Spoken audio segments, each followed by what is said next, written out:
Dituliskan dalam catatan sejarah, Kerajaan Sriwijaya adalah kerajaan yang bercorak Buddha di Sumatera Selatan. Diperkirakan mulai berdiri sejak abad ke-7 Masehi. Berdasarkan catatan dari Biksu Ising dari Tiongkok yang pernah mengunjungi Sriwijaya, kerajaan ini telah berdiri pada tahun 671 Masehi yang dipimpin oleh seorang Raja Dapunta Hyang Sri Jayanasa. Nama Sriwijaya dalam bahasa Sanskerta berarti cahaya kemenangan, yang diambil dari kata Sri berarti cahaya dan Wijaya berarti kemenangan.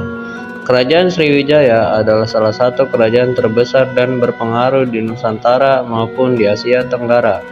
Dengan kekuatan armada lautnya yang besar, Kerajaan Sriwijaya menaklukkan Nusantara serta membentangkan pengaruhnya sampai ke Thailand, Kamboja, Semenanjung Malaya, bahkan menjalin hubungan hingga ke India.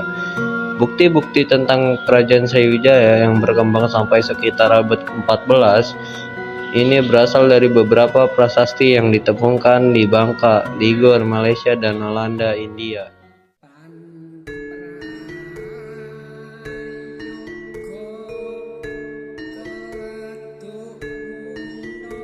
Dan sekalian, mari kita membangun kekuasaan di wilayah ini.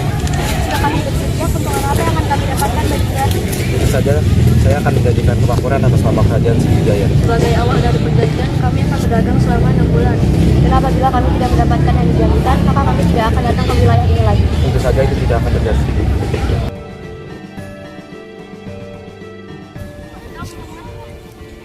Baiklah, kami bersedia, Baginda. Para pedagang internasional yang datang ke Sriwijaya menyebabkan perdagangan yang ramai sehingga membuat pendapatan kerajaan meningkat dan menjadikan Sriwijaya sebagai kerajaan maritim. Selain para pedagang, ada seorang biksu yang datang. Ia adalah Ising.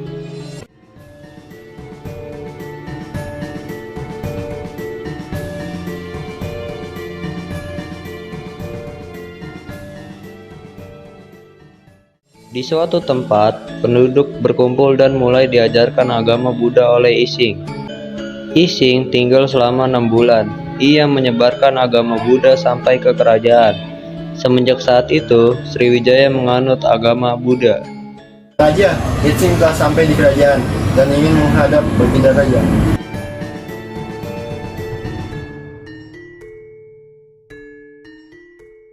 Baginda Raja, kenalkan, saya Ising dari Tiongkok. Saya ingin mengajarkan agama Buddha di wilayah ini. Kenapa engkau ingin mengajarkan agama Buddha di wilayah ini? Saya ingin mengajak untuk berbuat kebajikan dan mendekatkan diri kepada Tuhan.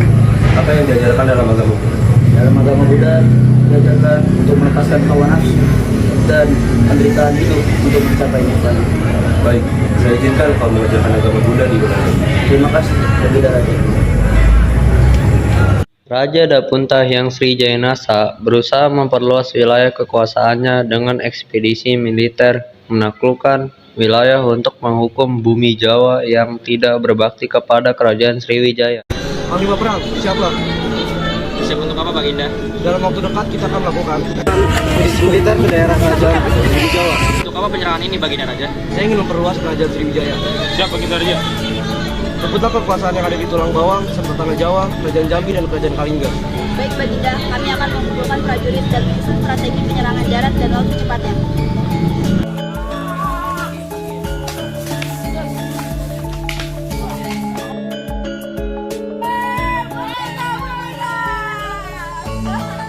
Sriwijaya telah berhasil menancapkan kekuasaan di Tulang Bawang serta menguasai Kerajaan Jambi dan Kerajaan Kalingga.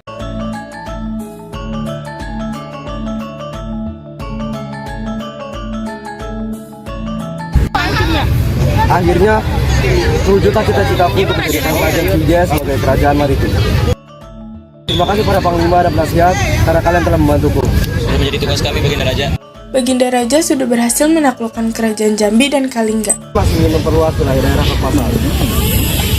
Apakah kita akan melakukan penyerangan ke kerajaan lainnya, Baginda Raja? Tidak, saya ingin menikahi putri kedua Kerajaan Tarumanegara hingga Warman. Dapunta Hyang yang berkuasa sejak 664 Masehi melakukan pernikahan dengan Soba Kancana, putri kedua Raja Kerajaan Tarumanegara, Linggawarman. Dan Puntahyang pun mendatangi kerajaan Tarumanegara dan meminta izin kepada Raja Kerajaan Tarumanegara untuk menikahi putri keduanya.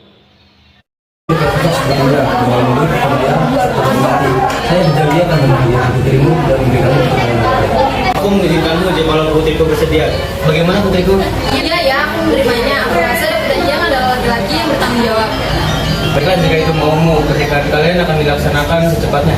Terima kasih Ayah. Perkawinan ini melahirkan seorang putra yang menjadi Raja Sriwijaya berikutnya, yaitu Dharanindra. Dharanindra berbesan dengan pegawai bawahnya, yaitu Sri Dharma Setu. Dharma Setu kemudian memiliki putri yang bernama Dewi Tara.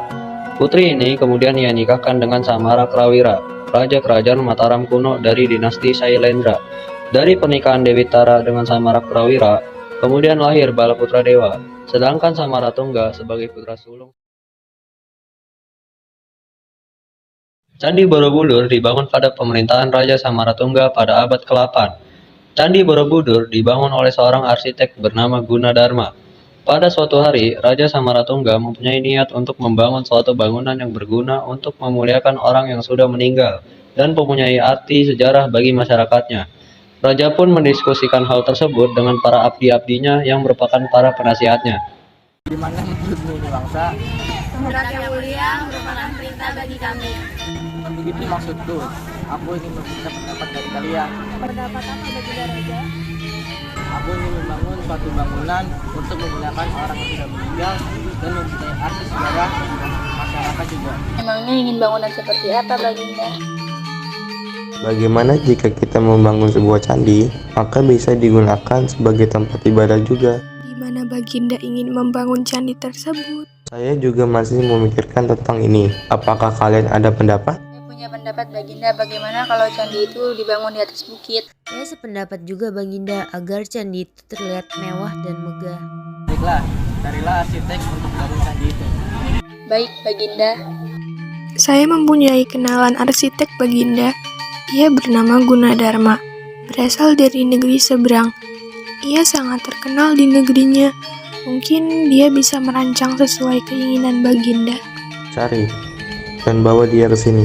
Laksanakan Baginda, saya akan mencari dan membawanya kemari. Wangsa pun mencari sang arsitek itu. Setelah menemukannya, dibawalah arsitek yang bernama Gunadarma itu menghadap sang raja. Pada siang itu, Gunadarma menghadap sang raja.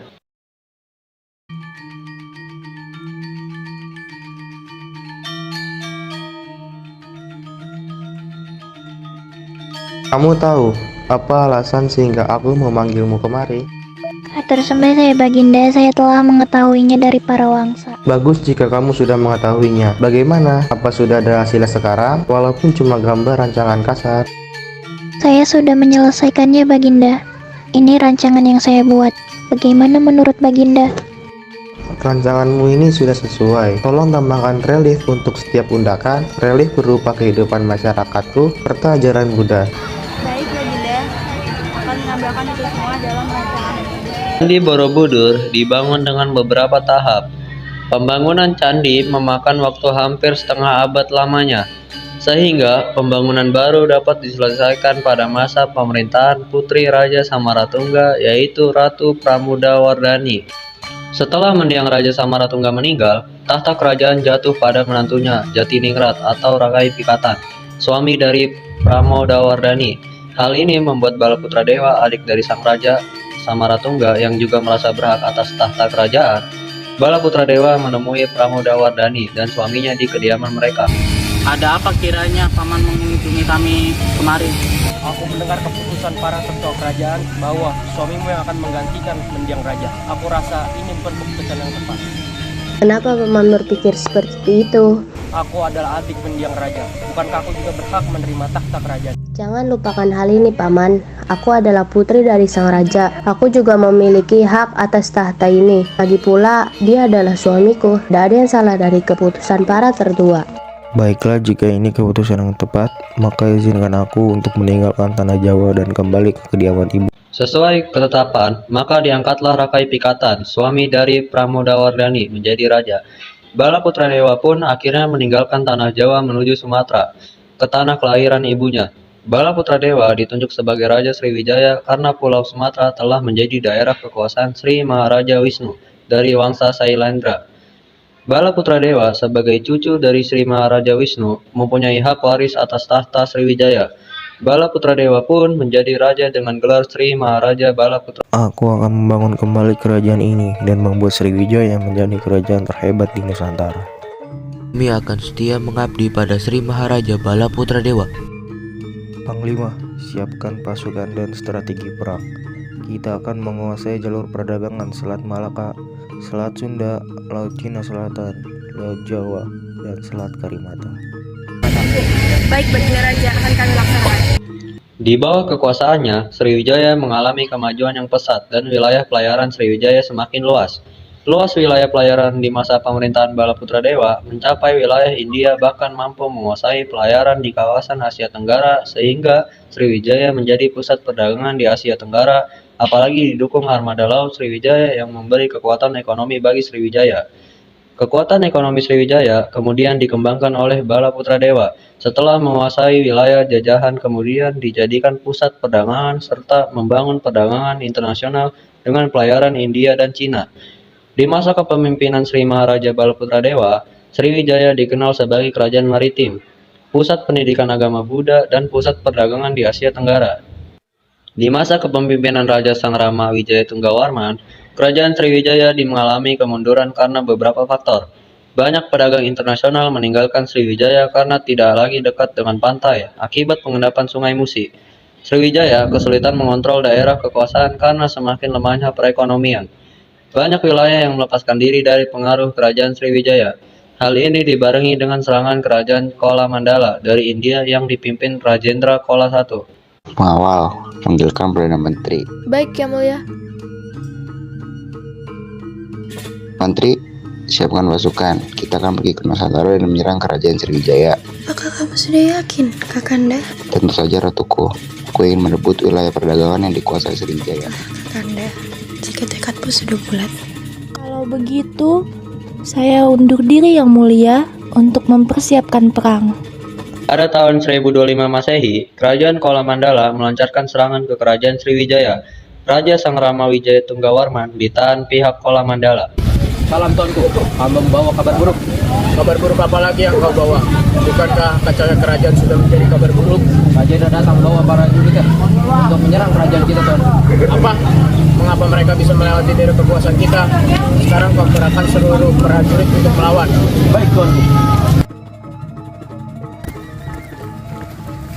Lepaskan aku, permaisuri. Kerajaan Kola Mandala hanya menginginkan kekuasaan atas wilayah perdagangan. Terjadi perjanjian antara Raja Rajendra dan Raja Sang Rama Wijaya untuk menyerahkan wilayah perdagangan dan membebaskan para tawanan. Dan yang terakhir, serangan dari kerajaan Majapahit menyebabkan runtuhnya kerajaan Sriwijaya, hingga tinggal nama dan peninggalannya.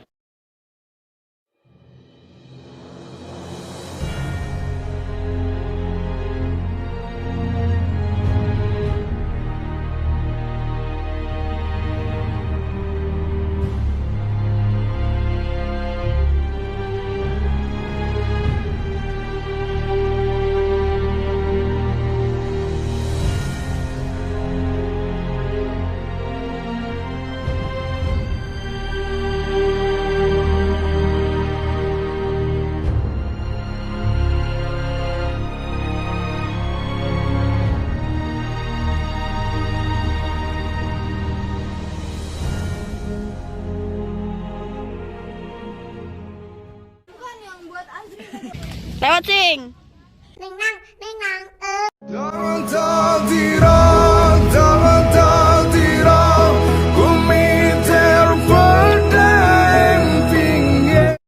Ikutin.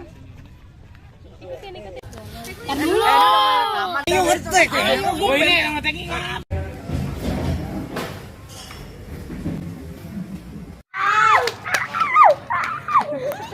Kerajaan Sriwijaya telah mencapai mana tadi teksnya? Ini apa? Bentol nih.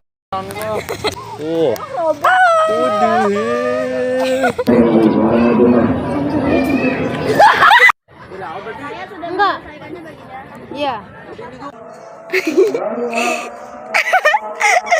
Kali saya